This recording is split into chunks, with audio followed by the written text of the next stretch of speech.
بھی ذکر کیا، عبد کے ساتھ ذکر کیا کہ اللہ نے اپنے بندے پر وحی فرمائی، اس کو قرآن عطا فرمایا، اس کو راتوں رات بیت اللہ سے لے کر اقصیٰ کی مسجد تک کا سفر کروایا، اور پھر وہاں سے آگے معراج کروایا، ساتوں آسمانوں سے اوپر تک کا سفر کروایا۔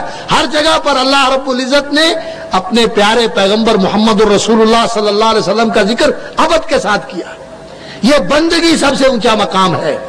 اور رسول اکرم صلی اللہ علیہ وسلم کے بیٹے حضرت ابراہیم چھوٹی عمر میں، دودھ کی عمر میں فوت ہو گئے۔ 18 ماہ ان کی عمر تھی، 18 مہینے یا 17 مہینے ان کی عمر تھی، دودھ کی عمر میں فوت ہو گئے۔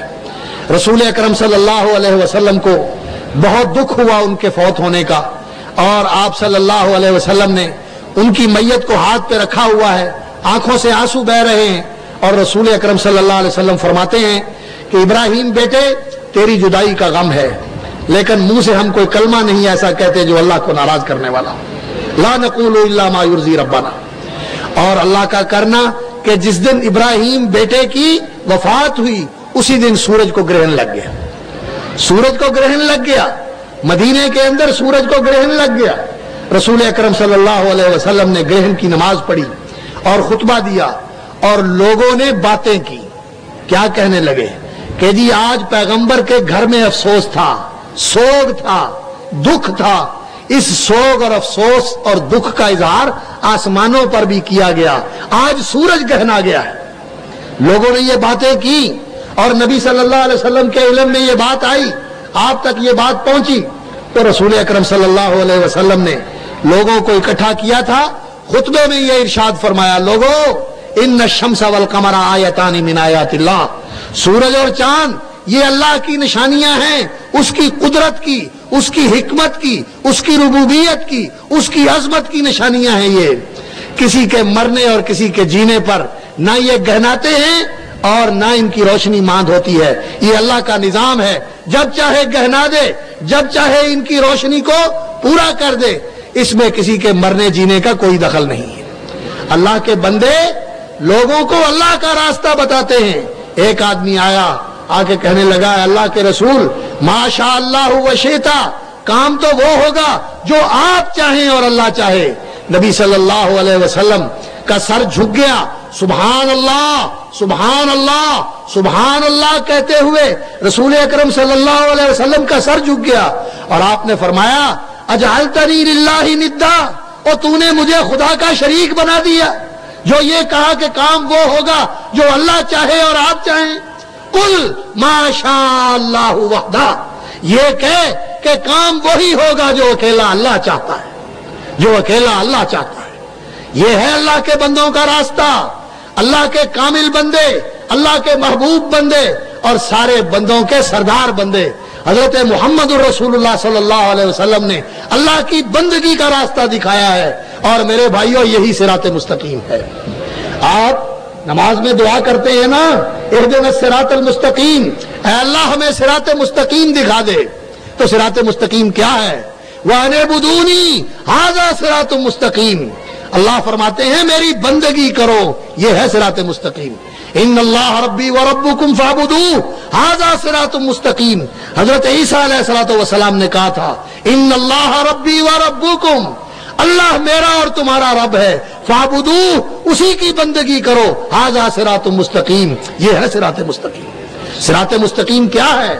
اللہ رب العزت کو مضبوطی سے تھام لینا، وَمَن يَعْتَصِم بِاللَّهِ فَقَدْ هُدِيَ إِلَىٰ صِرَاطٍ مستقیم، جس نے اللہ کو تھام لیا اسے صراط مستقیم مل گیا۔ اور جن کو اللہ نہیں ملا، جو اللہ کی بندگی سے محروم ہیں، اللہ کی معرفت سے محروم ہیں، ان کو صراط مستقیم نہیں ملا، بھٹکتے پھرتے ہیں، ٹھوکریں کھاتے پھرتے ہیں، کبھی زندوں کے سامنے، کبھی مردوں کے سامنے، کبھی وڈیروں کے سامنے، اور کبھی اللہ اکبر چوروں کے سامنے اور ڈکیتوں کے سامنے ذلیل ہوتے پھرتے ہیں۔ میرے بھائیوں، صراط مستقیم یہ ہے کہ اللہ کی بندگی کی جائے اور اس کے ساتھ کسی کو شریک نہ بنایا جائے۔ یہ سبق پلے باندھ کے جائیں۔ آج علماء کرام مختلف رنگوں میں اور مختلف اسلوبوں میں، مختلف پیرایوں میں اور مختلف طریقوں سے آپ کو یہ حقیقت سمجھائیں گے۔ یہ پلے باندھ لیں، یہ سبق ایسا ہے، اگر آپ نے اسے سمجھ لیا اور اسے پلے باندھ لیا تو انشاءاللہ العزیز بیڑا پار ہو جائے گا۔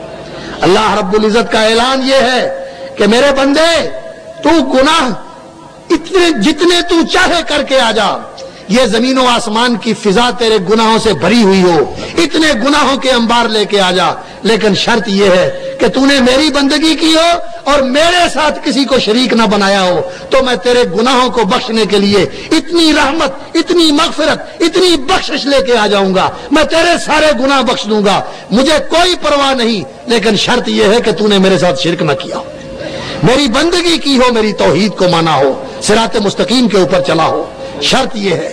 اس لیے میرے بھائیوں، لا الہ الا اللہ کا مطلب سمجھیں، اس کی حقیقت سمجھیں اور لوگوں کو سمجھائیں، اس کے علم کو عام کریں۔ فَاعْلَمْ أَنَّهُ لَا إِلَٰهَ إِلَّا اللَّهُ، دین اسلام علم کا دین ہے، توحید کی حقیقت کو سمجھنا چاہیے، لا الہ الا اللہ کی حقیقت کو سمجھنا چاہیے، اور لا الہ الا اللہ کو سمجھ کر پھر اس کے اوپر پکے ہو جانا چاہیے، اس کے اوپر جم جانا چاہیے، اور انسان اس کے اوپر اگر پکا ہو جائے تو پھر اسے کسی اور چیز کی ضرورت نہیں ہے۔ یہ توحید انشاءاللہ العزیز انسان کی نجات کے لیے کافی ہے۔ اور دوسری چیز، یہ دین عمل کا دین ہے، یہ بے عملی کا دین نہیں۔ یہ دین ایسا نہیں کہ آپ صرف ایک نظریے کو، ایک فکر کو اور ایک تصور کو ذہن میں بٹھا کر یہ کہیں کہ میں نے ایک نظریہ قبول کر لیا ہے، اب مجھے کسی اور چیز کی ضرورت نہیں۔ یہ دین عمل کا دین ہے، یہ دین عمل کا دین ہے۔ اپنے ماننے والوں سے یہ تقاضا کرتا ہے کہ اس دین کے اوپر چلو، بلکہ دین کہتے ہی فرما برداری کو ہے۔ دین، ان الدین عند اللہ الاسلام، اللہ کے ہاں دین اسلام ہے، اور دین کا معنی ہوتا ہے کسی کو بڑا سمجھ کر اس کی غلامی اختیار کر لینا اور اس کے حکم کو مان لینا اور اس کی بڑائی کو تسلیم کر کے اس کا فرما بردار بن جانا۔ مخلصین لہ الدین فاعبدوا اللہ مخلصین لہ الدین، یہی اللہ نے حکم دیا ہے کہ دین کو، بندگی کو، اطاعت کو، فرما برداری کو اس کے لیے خالص کر کے اس کی بندگی کرو۔ اللہ رب العزت یہ چاہتا ہے اپنے بندوں سے کہ بندے اس کے وفادار بنے، اس کے شکر گزار بنے، عمل کرنے والے بنے۔ صرف نظریہ اور صرف ایک ذہنی تصور یہ نہیں ہے دین، بلکہ دین عمل کا نام ہے، علم کے ساتھ عمل کا نام ہے۔ اور عمل اللہ رب العزت کے ہاں کون سا قبول ہوتا ہے؟ اللہ کے ہاں کون سا عمل قبول ہے؟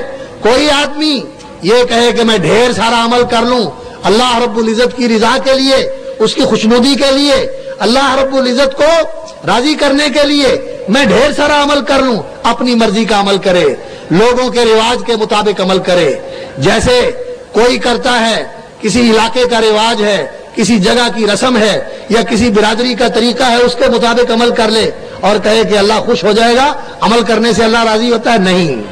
اللہ رب العزت نے عمل کے لیے ہمارے سامنے ایک نمونہ رکھا ہے۔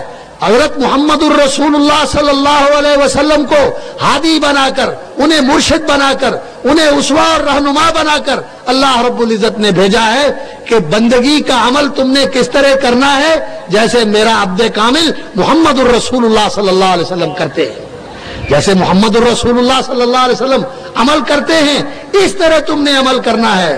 عمل کرنے کے لیے رسول اللہ صلی اللہ علیہ وسلم کا طریقہ ہمارے سامنے ہونا چاہیے، نبی صلی اللہ علیہ وسلم کا اسوہ، آپ صلی اللہ علیہ وسلم کا نمونہ ہمارے سامنے ہونا چاہیے۔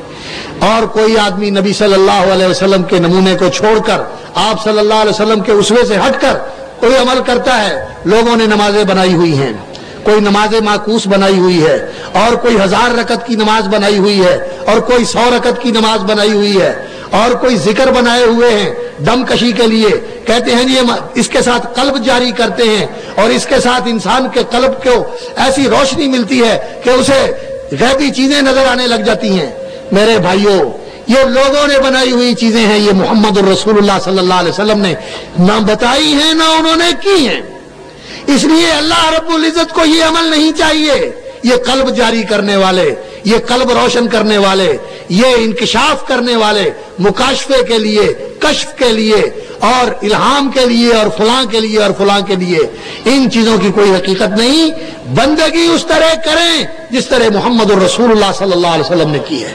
رسول اکرم صلی اللہ علیہ وسلم کا عملی نمونہ سامنے رکھیں, اس کے مطابق اپنی زندگی گزاریں.